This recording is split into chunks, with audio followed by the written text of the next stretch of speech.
Liverpool, your form. What's happening with Liverpool right now?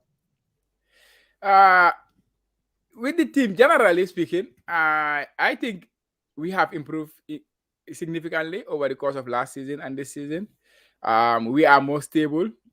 I Yeah, because of the injuries are back and things like that. We are doing well until the last 2 3 game weeks, and we kind of drew a lot of games. And we are competing against a team in Manchester City and Chelsea, of course, because we are around them. But in Manchester City, they are a team that they don't have flaws, right? Mhm. Especially when they are in their groove, they are very hard Yeah, to stop. They can keep on winning. I keep using this word. They are ruthless. They are ruthless. They are a team that can be very ruthless. They have won 11 games on the spin this season. Over the course of last season, they have won 18, they have won 17 or 15, something like that. So they can put up these runs. So again, mentality Liverpool wise was always at the start of the season. You cannot beat them. They are better than you. But the only thing you can do is be as consistent as them when it comes to playing against the other teams. That is the other 18 teams in the league.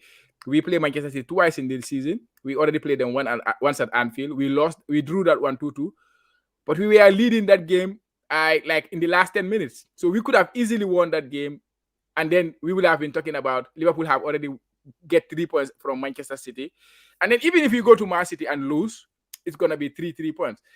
And it's not beyond Liverpool to go to Manchester City and get a draw at least and even win. We can win against them, I think.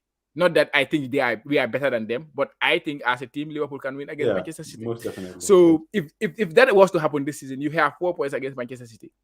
But even that will not be enough for us to win the league. So we are not matching them in the other categories of the season. So because I'm talking a lot about Man City because I'm comparing Liverpool and Man City because this is the team we are competing right now. But if you take out Man City out of the picture, I think Liverpool have done exceptionally well this season. They Yeah. have done really well. They have done really well this season.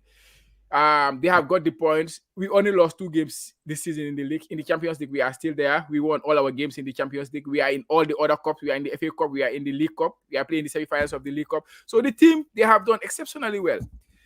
But then where I will criticize the team is when it comes to the tactics and when it comes to managing the games. I think every time we sit on this podcast, I will talk about Liverpool, how good they are when it comes to going forward. They are the best attacking team in the league. Salah is there, Jota, Mane, they are just exceptional when it comes to going forward. Defensively, too, you look at the team. Van Dijk is there, Trent is there. He's not the best defender in the league, of course, we know that. But he's doing what he's doing, like he's having his impact in different ways.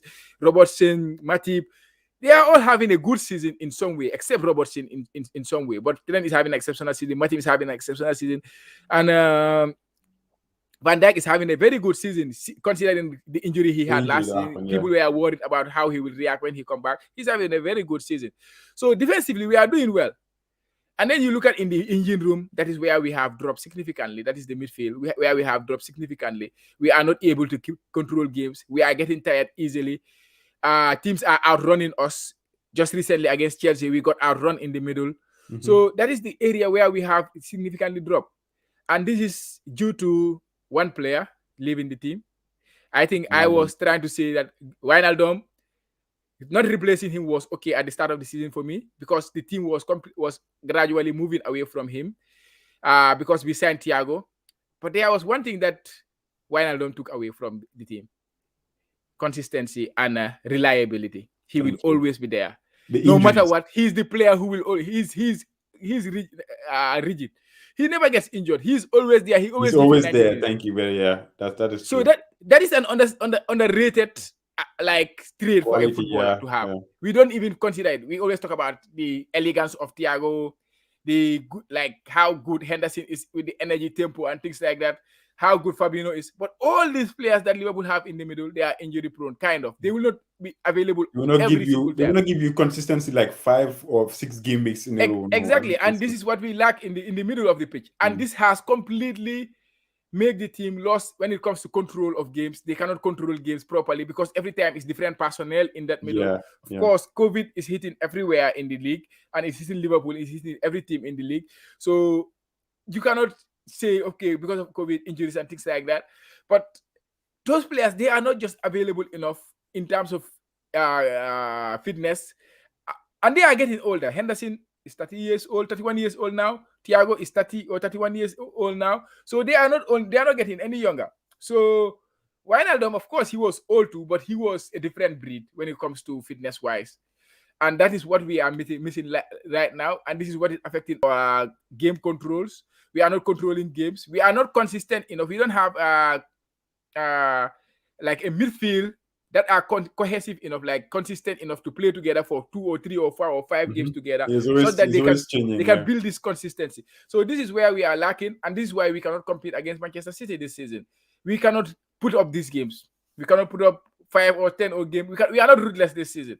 I know we have the ability to do it, but we don't have the personnel to do it this season. I'm still optimistic as a fan. I will still remain optimistic that we can put up a run.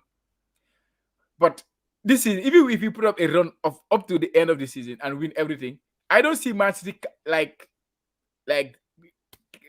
falling in a way that Liverpool can even catch up on them when it comes to the league. But again, this Liverpool team is looking like a cup team, because on our day we can beat any team, right? Yeah, on their day they can beat any team. So that is why they are looking more like a cup team. And then you add the fact that the fans are back into the stadium, and Liverpool is a team that breeds on fans a lot. So in the cup competitions, I can see us doing well, but in the league, I'm not so optimistic that we can claw back the points when it comes to Man City. Yeah, I think that's an honest assessment of your team too. Yeah, you were saying this that the last season. I remember we had this conversation that Wijnaldum, you guys have moved past him, but looking at your team, and every time I watch Liverpool play this season, they have a different midfield. Somebody is always coming in that is new. There's always injury. Even the young ones are getting injured, and that's a major problem, because the midfield, I think, is the heart of any team. If you have a consistent midfield, I think you do well and you will go far in tournaments or any type of cup competition. Yeah, I think you're right.